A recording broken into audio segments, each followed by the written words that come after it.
다 같이 사도신경 하심으로 우리의 믿음을 고백하도록 하겠습니다.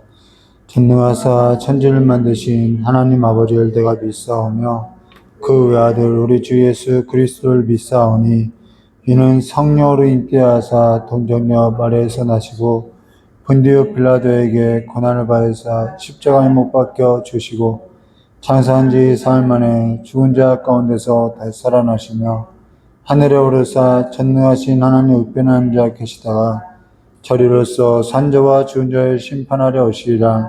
성령을 믿사오며 거룩한 공예와 성도와 세례토하는 것과 죄를 사하신 것과 몸이 다해 사는 것과 영원히 사는 것을 믿사옵나이다. 아멘. 우리 다 같이 찬송가 171장 다 같이 부르도록 하겠습니다. 찬송가 171장입니다.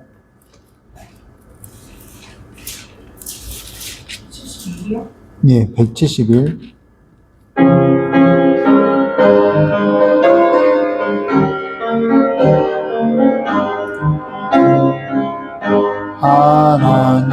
하나님의 독생자 예수 날 위하여 오시었네.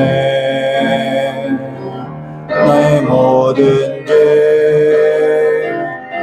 다 지시고 십자가 지셨으나 다시 사셨네. 살아계신 주 나의 참된 소망 두려움이 사라지네. 사랑의 주내 갈 길이 인도하니 내 모든 삶의 기쁨 늘 충만하네. 주 안에서 거듭나누리 기뻐하며 찬양하리. 가슴 속에 넘치는愛우리의 가는 길에 소망 넘치네. 살아계신 주 나의 참된 소망 두려움이 사라지네. 사랑의 주내 갈 길이 노하니 내 모든 삶의 기쁨 늘 충만하네. 선한 싸움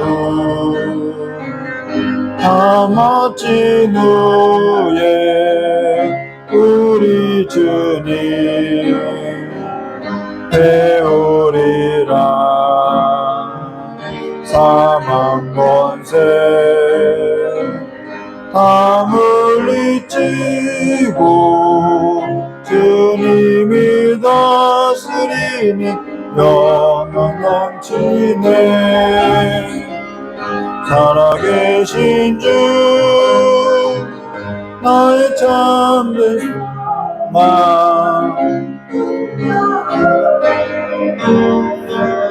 사라지네. 사랑의 주 내 갈 길이 노하니 그 삶의 기쁨 늘 충만하네. 네, 오늘 우리 함께 나눌 하나님 말씀 창세기 22장 1절에서부터 19절까지의 말씀 함께 나누도록 하겠습니다. 창세기 22장 1절에서부터 19절까지의 말씀 함께 나누도록 하겠습니다.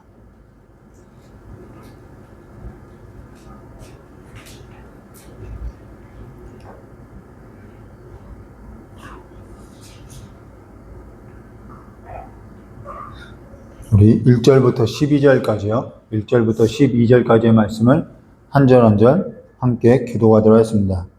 창세기 22장 1절부터 19절인데요. 12절까지만 함께 기도하겠습니다. 제가 먼저 기도하겠습니다. 그 일 후에 하나님이 아브라함을 시험하시려고 그를 부르시되 아브라함아 하시니 그가 이르되 내가 여기 있나이다. 여호와께서 이르시되 내 아들아 내 사랑하는 자 이삭을 데리고 모리아 땅으로 가서 내가 내게 일러주는 산은 거기서 그를 어제로 드리라. 아브라함이 아침에 일찍이 일어나 나귀를 안장을 지우고 두 종과 그의 아들 이삭을 데리고 번제에 쓸 나무를 쪼개어 가지고 떠나 하나님이 자기에게 알려주신 곳으로 가더니 제3일에 아브라함이 눈을 들어 그것을 멀리 바라보자. 이에 아브라함이 종들에게 이르되 너희는 나귀와 함께 여기 기다리라. 내가 아이와 함께 저기 가서 예배하고 우리가 너희에게로 돌아오리라 하고 아브라함이 이에 번제나무를 가져다가 그의 아들 이삭에게 치우고 자기는 불과 칼을 손에 들고 두 사람이 동행하더니 이삭이 그 아버지 아브라함에게 말하여 이르되 내 아버지여 하니 그가 이르되 내 아들아 내가 여기 있노라. 이삭이 이르되 불과 나무는 있거니와 번제할 어린 양은 어디 있나이까. 아브라함이 이르되 내 아들아 번제할 어린 양은 하나님이 자기를 위하여 친히 준비하시리라 하고 두 사람이 하늘에 나가서 하나님이 그에게 일러 주신 곳에 이른지라. 이에 아브라함이 그곳에 제단을 쌓고 나무를 벌려놓고 그의 아들 이삭을 결박하여 제단 위에 놓고 손을 내밀어 칼을 잡고 그 아들을 잡으려 하니 여호와의 사자가 하늘로부터 그를 불러 이르시되 아브라함아 아브라함아 하시는지라. 아브라함이 이르되 내가 여기 있나이다 하며 함께 했습니다. 사자가 이르시되 그 아이에게 내 손을 대지 말라. 그에게 아름도 하지 말라. 내가 내 아들 내 독자까지 내게 아끼지 아니하였으니 내가 이제야 내가 하나님을 경외하는 줄을 아노라. 아멘. 정말 우리 기도하도록 하겠습니다. 좋으신 하나님 아버지, 오늘 창세기에 있어서 절정이 이르렀사오니 우리의 신앙에 있어서 주님께서 우리에게 나타내신 것을 보고 알고 깨닫는 은혜를 이 시간에 베풀어 주셔서 날마다 주님의 품 가운데 살아가는 삶이 될 수 있도록 우리를 지도하여 주시길 간절히 원하오며 귀하고 계신 예수님의 이름으로 기도드리옵나이다. 오늘 창세기 22장 1절과 19절 말씀 가지고요. 그 일 후에 하나님이 아브라함을 시험하시려고 라는 제목으로 우리 함께 나누도록 하겠습니다. 이 본문의 말씀이 마치 하나님이 아브라함을 시험한 것 같이 이야기하고 있지만요. 사실 그 내용이 아니라는 것을 우리가 좀 알아야 하고 좀 염두에 두고 우리가 이 말이 과연 아브라함에게 있어서 뭘 시험했는지 우리가 좀 눈여겨보도록 하겠습니다. 지난 예배 때 우리가 무엇을 나눴냐면요. 아비멜렉과 그러고 군대 장관 비골이 아브라함을 보니까 아브라함이 어떻게 보였냐면은 하나님이 함께하여서 우리가 지난 시간에 나눴던 내가 무슨 일을 하든지 하나님이 너와 함께 계시도다라는 것에 있어서 우리가 함께 나눴는데요. 사실 이게 성도의 삶이라는 거예요. 너를 보니까 하나님이 함께하는 것 같다. 너를 보니까 하나님이 함께하는 것 같다. 이게 성도의 삶이라는 거죠. 그래서 너를 보니까 도저히 하나님이 함께하는 것 같지 않다라고 그런 얘기를 들어서는 안 된다는 것을 우리가 함께 지난 시간에 나눴죠. 그러면서 그 안에서 믿는 자와 믿지 않는 자와의 사이에서 뭐가 세워졌냐면 언약이 세워졌다는 거예요. 그리고 아브라함은 그 언약이 세워지고 나서 에셀나무를 심었고 그 에셀나무라는 것은 하나님의 통치가 시작되었다. 그리고 하나님의 통치가 완성된다라는 것을 이야기했죠. 그러면서 거기서 무엇을 했냐면은 하나님의 통치의 시작과 끝을 알리는 하나님 앞에, 영원하신 하나님 앞에 예배를 올려드렸다는 것을 우리가 지난 시간에 함께 나눴죠. 그래서 예배를 통해서 하나님의 나라가 이루어지는 것을, 그래서 우리가 어떠한 곳에 가든지 처음 예수 믿게 되면은 가정 예배를 쌓아 극동방송이라도 봐라 라는 것이 보라고 하는 것은 거기서부터 하나님의 예배, 하나님의 통치가 시작된다라는 것을 우리가 지난 시간에 함께 나눴다는 것입니다. 그리고 성도의 삶이라는 것은 너가 무슨 일을 하든지 하나님이 함께 계신 것 같다. 우리가 여기까지 보았던 거죠. 자, 그러면은 오늘 우리가 상반절에 있어서 함께 보면은 창세기 22장 1절에 상반절 그 일 후에라고 이야기했어요. 여기 그 일 후에라는 것은 우리가 지난 시간에 봤던 그 어떠한 사건만을 말하는 것이 아니라요. 아브라함의 전 인생 여정을 말하는 거예요. 그 일 후에라는 것은. 그러니까 지금까지 아브라함의 여정에 있어서 보게 되면은 영광의 하나님이 나타나셔서 그를 불렀다는 거예요. 그를 부르고 약속의 기업 안으로 이르겠는데 아브라함은 뭐 묻지도 않고 기근이 와서 묻지도 않고 애굽에 내려갔다는 거예요. 근데 하나님께서는 다시 그를 그 애굽에서 건져주고 그를 불러줬는데 조카 롯하고 또 갈라서게 되면서 롯이 이제 그 중동 지역에 그들에게 끌려가서 또 거기서부터 건져줬다는 거죠. 이게 전부 하나님이 왜 이러는지 모르겠다는 거예요. 계속 하나님은 아브라함을 건져주고 조카 롯도 건져주고 있다라는 거예요. 그러고 나서 또 두려워 떨고 있었던 아브라함에게 또 다시 찾아와서 언약을 확인시켜주면서 그것을 믿었더니 또 하나님은 그냥 그 설득당한 걸 가지고 의롭다 여겨주고 또 의롭다 여겨줬는데도 불구하고 애굽 여자 하갈로서 이스마엘을 낳았는데 하나님께서는 다시 찾아와서 언약을 갱신하면서 내가 자손 이 약속을 이루겠다고 이야기하는 거예요. 그리고 조카 롯도 소돔과 고모라에서 또 건져주고요. 뭘 요구하냐는 거예요. 하나님이 왜 이렇게까지도 해주냐는 거죠. 우리의 인생 가운데 왜 이렇게까지도 개입하냐는 거예요. 그러고 나서 약속한 대로 약속한 시기가 되어서 약속의 자손을 주셨고 애굽 여자 하갈로 난 그 이스마엘은 기업을 이을 수 없다고요. 떠나 보내라는 거예요. 그래서 지금 누구하고만 있냐면 약속의 자손인 지금 이삭만 곁에 남겨둔 상황이라는 거죠. 근데 그 곁에 남겨둔 그 이삭을 지금 번제로 드리라고 이야기하고 있다라는 거예요. 이게 뭐냐는 거죠. 지금껏 아브라함의 여정을 볼 때 아브라함의 인생 가운데 변변한 것이 있느냐? 변변한 것이 없어요. 그리고 지금 이제는 가나안에 들어와서 이제 시간이 흘렀다는 것이죠. 그 일 후에라는 것은 지금까지의 여정이 이렇게 흘러왔다라는 거예요. 그게 그 일 후에라는 거죠. 그러면 여기 1절 말씀 보시면은 그 일 후에 하나님이 아브라함을 시험하시려고 그를 부르시되 아브라함아 하시니 그가 이르되 내가 여기 있나이다. 여기 하나님께서 아브라함에게 있어서 뭘 시험하고자 아브라함에게서 시험하려고 했냐는 거예요. 이거는 하나님께서 그냥 아브라함이 그냥 가만히 있는데 아브라함을 시험하려고 했던 것이 아니라는 거예요. 하나님은 도대체 아브라함에게 있어서 무엇을 시험하려고 했냐는 거예요. 무엇? 지금껏 아브라함의 그 행적에 있어서 보게 되면은 뭐 아브라함이 한 것이 그럴 만한 것이 없어요. 뭐 변변한 것이 없어요. 근데 가나안에 들어오고 보니까 이게 뭘까? 아브라함이 이제 가나안에서 살아보니까 하나님께서 내게 뭘 요구하시는 걸까? 가만히 보니까 이 가나안 안에 들어와서 살아가는 이 가나안 민족은 자기 신들에게 있어서 자녀도 아끼지 아니하고 바치더라는 거예요. 뭐 공양하는 거죠. 근데 자기는 기껏해야 그 하나님 앞에 드리는 것이 그냥 양을 잡아서 드리는 거라는 거예요. 뭐 종교에 대해서 열심히 있거나 뭐 그러지도 않은 것 같아요. 지금껏 그럴 만한 일을 하나님 앞에 해드린 것이 없어요. 그리고 하나님이 뭘 자기에게 요구하는지도 잘 모르겠다라는 거예요. 그래서 뭘로 보답해야 할까? 가나안 사람들은, 저 사람들은 자기 아들도 자기 자녀도 저렇게 불에 저렇게 번제로서 드리는데 나는 도대체 뭘로서 보답해야 할까? 이런 신앙의 물음들이 생겨왔다라는 거예요. 그걸 시험했다라는 것이죠. 그냥 하나님이 아무것도 뭐 연관이 없는데 시험했다는 것이 아니라 아브라함이 지금 그러고 있는 가운데 하나님께서 그걸 걸어놨다라는 것입니다. 근데 하나님께서는 아브라함이 걸려있는 그 아브라함의 그 어떠한 시험에 있어서 시험을 하고 이렇게 걸려있는 것에 있어서 뭔가 하나님은 이렇게 하나님의 그 뭔가 갖고 있는 계획을 아브라함에게 나타내 보이고자 그를 시험했다라는 거예요. 이런 신앙에 있어서 이런 물음에 있어서 걸려있을 때 우리도 그러죠. 하나님 앞에 뭔가 해드리려는 그 어떠한 기대간 생각이 있다라는 거예요. 하나님께서는 뭔가, 그런데 하나님께서는 그 일에 있어서 하나님께서는 뭔가 하나님의 계획에 있어서 나타내고자 이렇게 보이고자 하고 있다라는 거죠. 이게 다르다는 거예요. 지금 아브라함은 뭔가에 걸려 있다는 거예요. 어떠한 일에 있어서 걸려 있고, 그런데 하나님께서는 그것에 있어서 하나님의 자신의 어떠한 계획을 나타내 보이려고 하고 있다는 거죠. 갭이 있다는 거죠. 뭔가 보답해야 하지 않을까? 이거로는 뭔가 부족하지 않을까? 이 약물 드리는 것으로서는 뭔가 이 정도의 헌신으로서는 내가 뭔가 하나님 앞에 얻는 것에 있어서 뭔가 부족하지 않을까?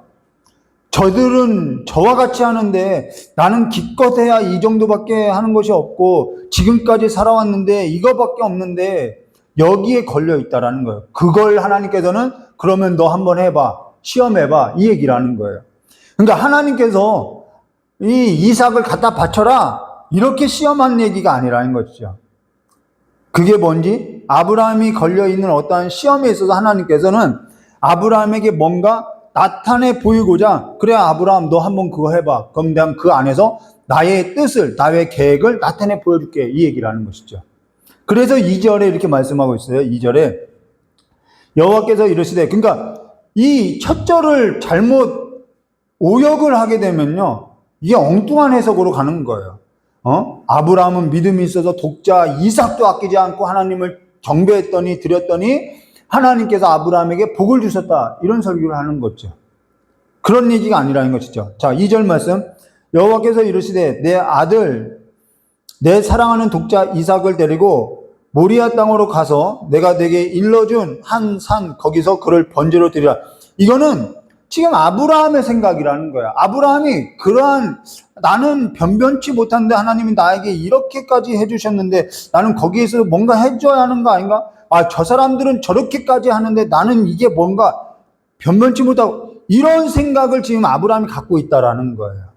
그래서 아브라함에게 그래도 한번 그거 해봐 라고 이야기한 거죠. 그러면 여기 여호와께서 번제에 있어서 받고자 했느냐? 여호와께서는요, 그 번제에 있어서 받고자 하지 않는다라는 거예요.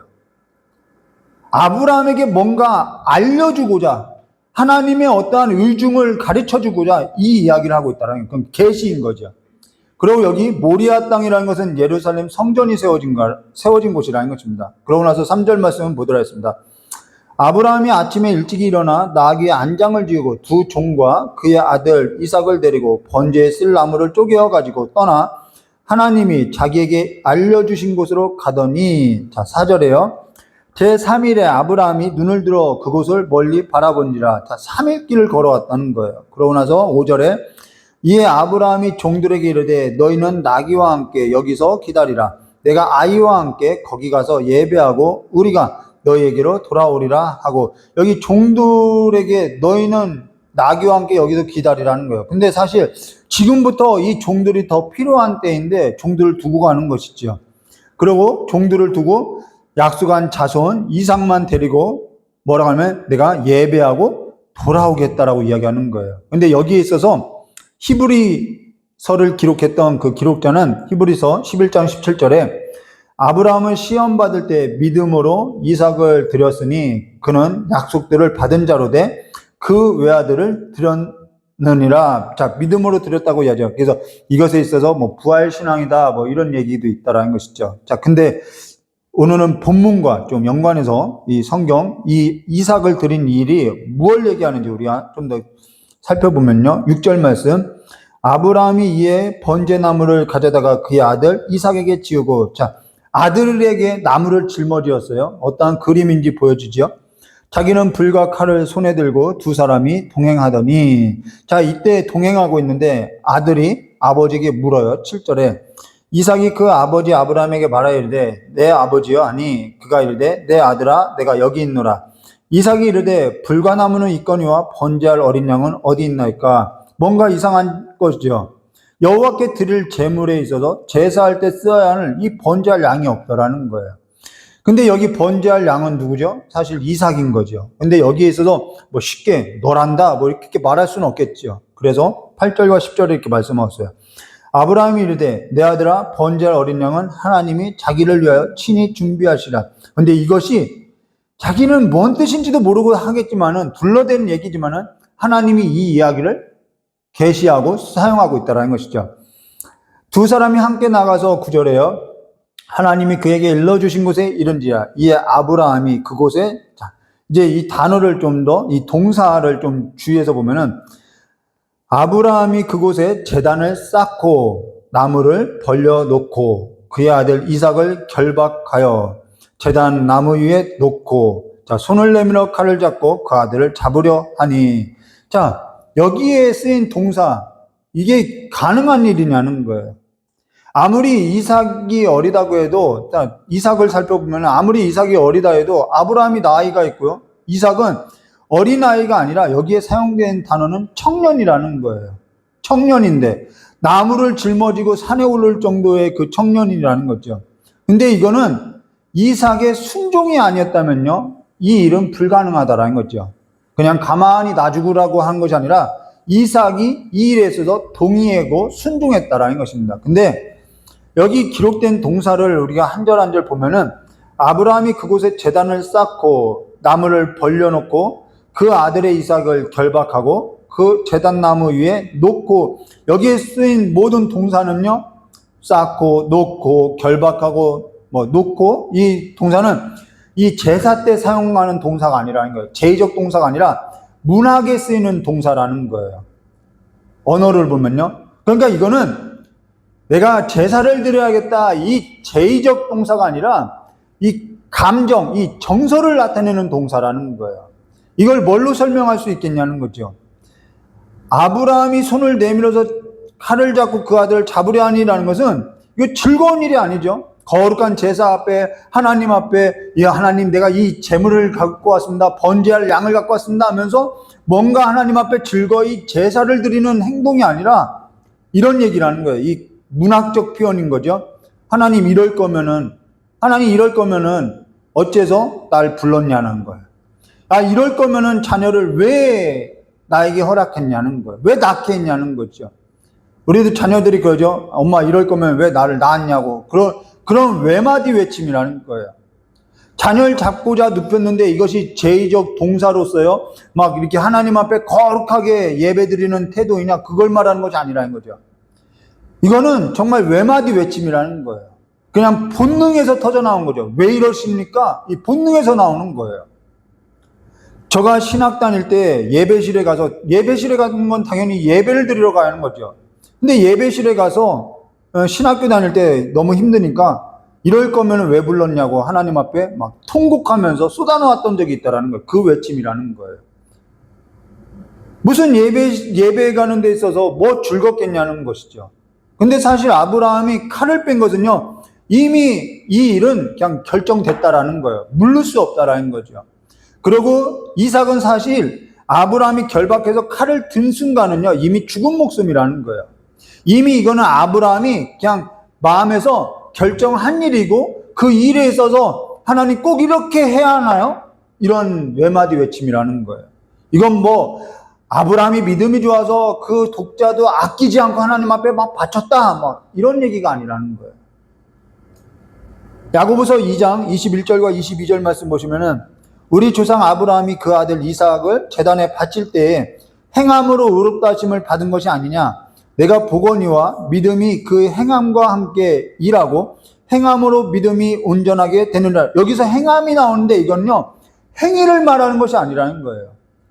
하나님께서 아브라함에게 있어서 어떻게 했냐면은 창세기 15장 1절과 21절에 그를 계속해서 어떻게 하면 설득해 왔다라는 거죠. 그러고 나서 설득하고 나서 그걸 믿었더니 의롭다 여겼다라는 거예요. 그리고 그 믿음, 의롭다 여긴 그 믿음으로 해서 지금 여기에 행함이라는 것은 아브라함의 삶에 있어서 그가 여기까지 고백할 수밖에, 그의 그 본성에서 터져나올 수밖에 없는 여기까지의 삶까지 하나님께서 이끌었다라는 거예요. 그럼 이 말은 뭐냐면 여호와 하나님 앞에서 아브라함이 그냥 두 손 두 발 다 들었다는 거예요. 굴복했다라는 얘기라는 것이죠. 그냥 칼을 뺐던 것도 내가 하나님 앞에 이걸 아끼지 않고 내가 하나님 앞에 헌신해야지, 그래서 칼을 빼왔다는 것이 아니라, 칼을 뺐다는 것은 여기까지 그냥 두 손 두 발 다 들을 수밖에 없었다라는 거예요. 그 얘기를 하는 거예요. 굴복됐다라는 거죠. 하나님 앞에 그냥 인생이 전부 그냥 굴복됐다라는 거예요. 그걸 행함이라고 하는 것이죠. 그리고 나서 13절과 18절에 이렇게 말씀하세요. 아브라함이 눈을 들어 살펴본즉 한 수장이 뒤에 있는데 뿔이 숯불에 걸려 있는지라. 아브라함이 가서 그 수장을 가져다가 아들을 대신하여 번제로 드렸더니, 이건 즐겁겠죠. 14절에요. 아브라함이 그 땅 이름을 여호와 이레 하였으므로 오늘까지 사람들이 이르기를 여호와의 산에서 준비되리라 하더라. 자, 그러고 나서 이어진 단어가 이 말이에요. 15절과 이걸 자꾸 뭔가 세속적인 복으로서 하나님께서 뭐 자녀도 아끼지 않았더니 이런 복을 가져다 주셨다, 이 하나님이 아브라함에게 볼 주셨다라는 단어로서 15절과 18절 이야기를 하는데요. 이것이 무엇인지 한번 볼게요. 자, 15절부터 18절입니다. 여호와의 사자가 하늘로부터 두 번째 아브라함에게 불러 16절에요. 이르시되 여호와께서 이르시기를 내가 나를 가리켜 맹세하노니 내가 이같이 행하여 내 아들 내 독자 또 아끼지 아니하였은즉 내가 내게 큰 복을 주고 내 씨가, 그래서 씨가 나와요. 하나님의 일관된 표현이죠. 씨. 내 씨가 크게 번성하여 하늘의 별과 같고 바다의 모래 같게 하리니 내 씨가 뭘 취해요? 대적의 문. 대적의 문을 취하리라 라고 이야기했죠. 이걸 복이라고 이제 하는 거죠. 또 내 씨로 말미암아 천하 만민이 복을 받으리니 이는 내가 나의 말을 준행하였음이라 하셨다 아니라. 여기 내 씨가 그 대적의 문을 취하리라 라고 말하고 있어요. 내 씨라는 것은요, 복수가 아니라 단수라는 거예요. 단수는 누굴 말하면은 그리스도를 말하는 거죠. 약속의 자손을 말하는 거예요. 그냥 대적의 문을 이야기하고 있어요. 자, 시편 결론이에요. 시편 127편 1절과 5절 말씀 보시면 이런 말씀이 있어요. 여호와께서 집을 세우지 아니하시면 세우는 자가 수고가 헛되고 여호와께서 성을 지키지 아니하시면 파수꾼의 깨어있음이 헛되도다. 너희가 일찍이 일어나고 늦게 누우며 수구의 떡을 먹음이 헛되도다. 그러므로 여호와께서 그 사랑하는 자에게 잠을 주시다. 여기 헛되다라는 것이 몇 번 나오냐면 3번 나온다는 거예요. 모든 수구가 헛되다라는 거예요. 그러므로 여호와께서 그 사랑하는 자에게, 수구가 헛되니까 너 잠 준다 이 얘기 아니죠. 그러므로 여호와께서 그의 사랑하는 자에게 잠을 주시다. 이 사랑하는 자라는 뜻은 여디디아인데 이 단어가 누구에게 쓰이냐면은 예수님께서 세례 요한으로부터 세례를 받을 때 하늘로부터 소리가 나요. 이는 내 사랑하는 아들이요. 이거 그리스도를 말한다라는 거예요. 그리스도. 그에게 잠을 준다라는 것은 성경 전체를 통하여서 무엇을 얘기하면 잠이라는 것은 죽음을 말하는 거죠. 그러니까 그리스도의 죽음으로 말미암아 뭘 취하게 된다라는 거예요. 우리 3절과 5절 말씀, 시편 127편 3절과 5절 말씀 계속 볼게요. 보라, 자식들은 여호와의 기업이요 태의 열매는 그의 상급이로다. 젊은 자의 자식은 장사의 수중의 화살 같으니 이것이 그의 화살통에 가득한 자는 복되더라. 그들이 뭘 취해요? 성문에서 그들의 원수와 담판할 때 수치를 당하지 않으냐, 이 말이 나오잖아요. 대적의 문. 그에게 잠을 주시나 그의 죽음으로 말미암아 원수의 성문에서 그들의 원수와 담판할 때 수치를 당하지 않는다. 여기서 대문이 나오는 거예요. 성문이 나오죠. 여기 하나님께서 모세로 해서 이스라엘 자손에게 보이신 일이 뭐냐는 거예요. 그게 뭐냐면은 난 가나안 땅의 신들과 같지 않다라는 거예요. 어떠한 보상을 바라는 신이 아니라는 거예요. 하나님께서는 뭔가 너희로 하여서 우리로 하여서 뭔가 커다란 걸 요구하는 그러한 신과 같은 분이 아니라는 거예요. 그러한 종교 열광에 빠져서 광신과 같이 나를 경배하는 그러한 경배에 있어도 나는 즐거워하지 않는다라는 거예요. 우리에게 있어서 어떠한 죄나 번제를 요구하는 그 이방 신들과 같은 그러한 신이 아니라 하나님께서는 근데 그러한 일에 있어서 그러한 사람들의 모든 수고가 헛된데 그 헛되는 그 인생 가운데 하나님께서는 뭐 하는다는 거예요? 자기의 자녀를 보내서 대적의 문을 취하게 하시겠다라는 거예요. 아브라함이 걸려있는 그 시험 가운데 하나님께서는 하나님의 의중이 뭔지를 지금 보여주고 있다는 거예요. 나는 그러한 신이 아니다라는 거예요. 그러나 하나님께서는 그가 사랑하는 자를 보내서 그가 우리를 하나님의 백성을 자손들을 어떻게 사랑하고 구원하고 있는지 대적의 성문을 어떻게 취하는지 나는 그 일을 너에게 보여주겠다라는 거예요. 부모가 자식에게 뭔가 요구하나요? 자식 잘 되기를 그냥 바라는 거죠. 그냥 나는 너에게 구원자를 보내서 너희들의 그 모든 수고에 헛된 것에 있어서 나는 거기서부터 너희를 불러서 구원해 주겠다라는 거예요. 이게 하나님께서 베푸신 자비와 긍휼이죠. 그 하나님의 자비와 긍휼이 어디서 나타나냐면 예수 그리스도의 죽음, 십자가에서 나타난다라는 거예요. 이스라엘 백성이 건짐을 받은 것도 구원을 얻은 것도 어린 양의 보혈의 능력에 있다라는 것이죠. 그가 우리를 사랑했다라는 거예요. 그가 날 사랑했다라는 거죠. 근데 그가 날 사랑하는지 도무지 알 길이 없다라는 거예요. 이게 하나님의 사랑인데 정말 우리는 이 십자가 앞에서 그냥 할 말이 없는 거죠. 우리가 무엇을 가지고 하나님 앞에 보답할 수 있겠냐는 거예요. 우리가 무슨 행위로서 무엇을 할 수 있겠냐는 거죠. 이게 우리가 늘 걸려있는 시험이라는 거예요. 이건 아브라함이 독자 이삭을 아끼지 아니하고 바쳤더니 하나님께서 그에게 복을 주셨다. 여러분, 그러니까요, 자식도요, 여러분 재물도요, 하나님께 드려보세요. 그럼 하나님 복을 주실 거예요. 그 내용이 아니라는 거예요. 이거는 이방 신들을 섬기는 신과 똑같은 거라는 거죠. 우리는 하나님 앞에서 그냥 하나님께서 확증하신 하나님의 긍휼 앞에 자랑할 것도 없고요, 면목 없는 죄인의 삶과 같다라는 것이죠. 그냥 면목 없는 죄인이라는 거예요.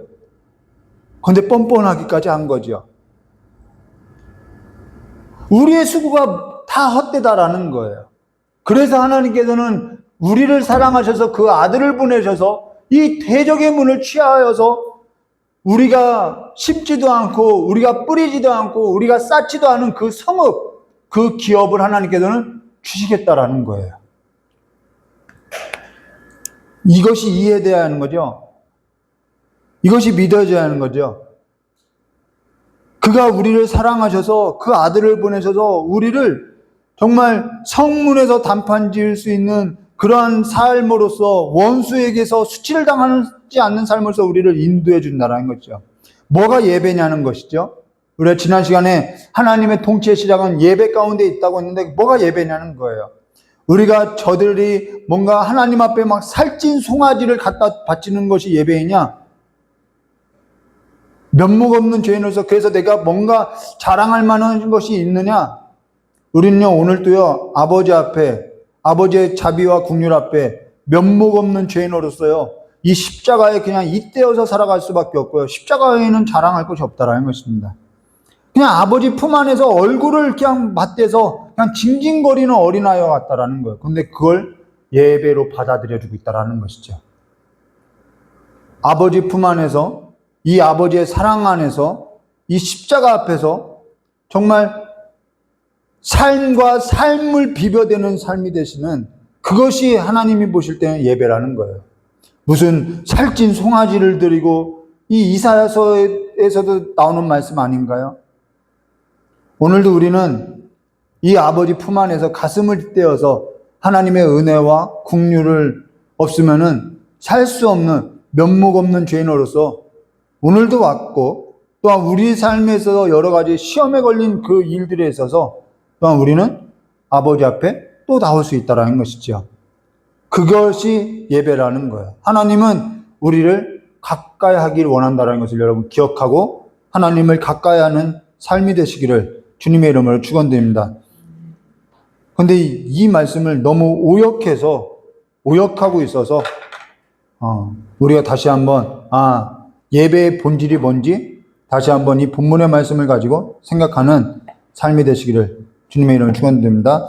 우리 찬송가 151장 찬송 부르고 잠깐 깨달은 말씀 붙들고 오늘도 면목 없는 죄인으로서 주님 앞에 온 그 삶의 예배를, 이게 예배라는 거예요. 이 삶의 예배를 주님께서 받아주심에 있어서 다시 한번 하나님 앞에 가까이 나가는 삶이 되시기를 이 시간 깨달은 말씀 붙들고 찬송 부르고 기도하도록 하겠습니다. 찬송가 151장입니다.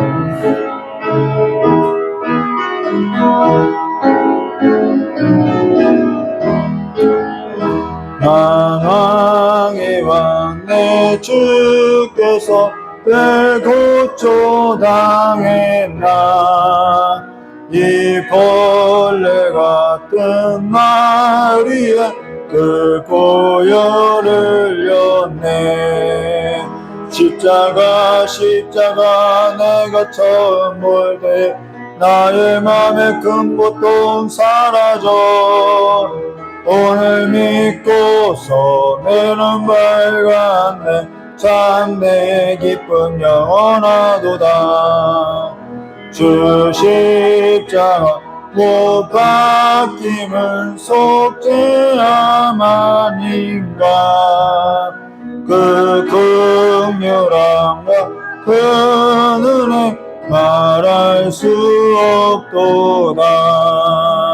십자가 내가 처음 볼 때에 나의 맘의 큰 고통 사라져. 오늘 믿고서 내 눈 밝았네. 참 내 기쁨 영원하도다. 들으러도 그 큰 은혜 다 갚을 수 없네. 나 주님께 몸 바쳐서 주의 일 힘쓰리. 십자가 내가 처음 볼 때 나의 맘의 큰 고통 사라져. 오늘 믿고서 내 눈 밝았네. 참 내 기쁜 십자가 내가 처음 볼 때 나의 맘의 큰 고통 사라져. 오늘 믿고서 내 눈 밝았네. 참 내 기쁨 영원하도다. 날마다 눈물로서 수고하는, 그래서 그 수고가 헛되어질 때마다 우리는 주님 앞에 나오죠. 주님, 이게 뭡니까? 그게 예배라는 거예요. 살찐 송아지를 갖다 바치고, 그게 예배가 아니라 그렇게 바쳐서 나는 하나님 앞에 이렇게 저들과 같이 하나님을 섬겨왔다고 그렇게 말할 것 같으면요, 우리는 십자가를 자랑하는 삶이 아니라는 거예요. 이러한 행위의 바탕으로 둔 종교가 교회 안에 있는 거죠. 오늘도 우리는 주님 앞에 왔다는 거예요. 아버지 앞에 왔다는 거죠. 우리의 어깨에 무거워진 이 수고의 짐, 무거워서 힘겨워서 아버지 앞에 왔다는 거예요. 그런데 그 아버지께서 우리를 사랑하셔서 그 아들을 보내시고, 그 아들을 죽기까지 보내신 그 아버지의 사랑이, 그 아들까지 주신 분이 무엇을 못해주겠냐는 것이죠. 우리가 그 아버지의 마음에 있어서 이때여서 오늘도 눈물로써 우리의 본성을, 자녀는요 본성을 끄집어내는 거죠. 그 본성으로서 오늘 아버지 앞에 쏟아놓는 귀한 예배 시간이 되시기를 주님의 이름으로 축원드립니다. 이 시간에 우리 깨달은 말씀 붙들고 다 같이 기도하도록 하겠습니다. 좋으신 하나님 아버지, 우리가 아무리 수고해도 아버지와 눈물밖에는 없고, 아버지와 지금까지 살아왔던 그 여정을 돌아보아도 내가 무엇을 하고 살았는지 아버지 알 길이 없고, 아버지 앞의 길도 보이지 않았던 우리의 인생 가운데 주님께서 우리를 인도하셨다오니, 아버지 이제는 주님 앞에 우리가 자랑할 것도 없고 주님 앞에 그냥 자녀로서 눈물만 쏟아놓는 삶뿐이오니, 주여 우리를 불쌍히 여겨주시옵고 우리를 하나님께서 인도하시는 그 삶의 자리로 우리를 인도해 주셔서 날마다 면목 없는 죄인같이 살지만은, 면목 없는 자녀같이 살지만은 아버지의 사랑이 아버지 우리의 행실보다도 더 큰 것을 아버지 이 시간에 날마다 기억하고 살아가는 삶이 될 수 있도록 저 역사하실 간절히 원하옵고 합니다. 아버지께서 사랑하셔서 아버지의 사랑을 확증하여서 우리를 자녀로 불러주셨사오니, 날마다 주님 앞에 나와서 마음을 쏟고 마음을 토로하는 삶으로서 아버지의 마음을 아버지와 잇대어 살아가는 삶이 될 수 있도록 우리를 불쌍히 여겨주시길 간절히 원하옵고 합니다. 자녀들의 아버지와 우리 귀한 권사님들의 기도의 제목들이 있습니다. 날마다 아버지 앞에 나와서 마음을 쏟는 아버지와 기도의 제목들이 있습니다. 이 시간에 아버지께서 응답해 주시고 들어주셔서 아버지와 세상 가운데 수치당하는 일이 없도록, 부끄러움 당하는 일이 없도록 주님께서 이 시간에 우리의 삶에서 아버지와 인도해 주시길 간절히 원하고, 아버지와 자녀들의 삶에 있어서 앞뒤에 길이 되어 주시고 하나님을 경외하는 삶으로서 인도해 주시길 간절히 원하고, 자녀들의 혼사가 있습니다.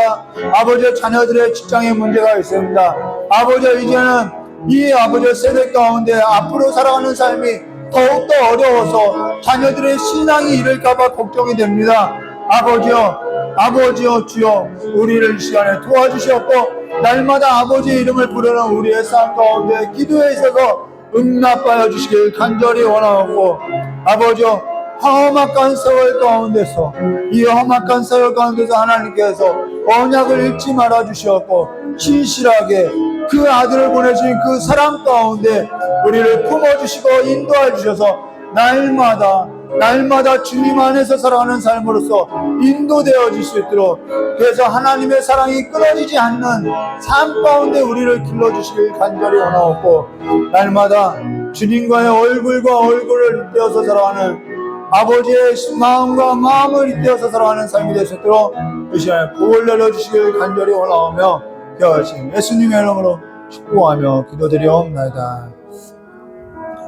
주신 하나님 아버지, 주님께서 그 아들을 보내서 아버지의 사랑을 확증하셨고 또한 우리가 날마다 그 십자가의 은혜 앞에 면목 없는 죄인으로 서서 아버지의 은혜를 구하오니 아버지여 우리에게 또한 우리의 가슴에 있는 맺혀있는 그 한에 있어서 억울함에 있어서 원한에 있어서 아버지께 풀어주시었고 또한 대적의 문에 있어서 아버지여 원수들로부터 조롱을 당하고 수치를 당하지 않도록 주님께서 우리의 힘이 되어주시고 능력이 되어주셔서 날마다 주님과 함께 살아가는 날마다 주님과 얼굴을 대하고 살아가는 삶이 될 수 있도록 우리에게 복을 내려주시길 간절히 원하옵고 합니다.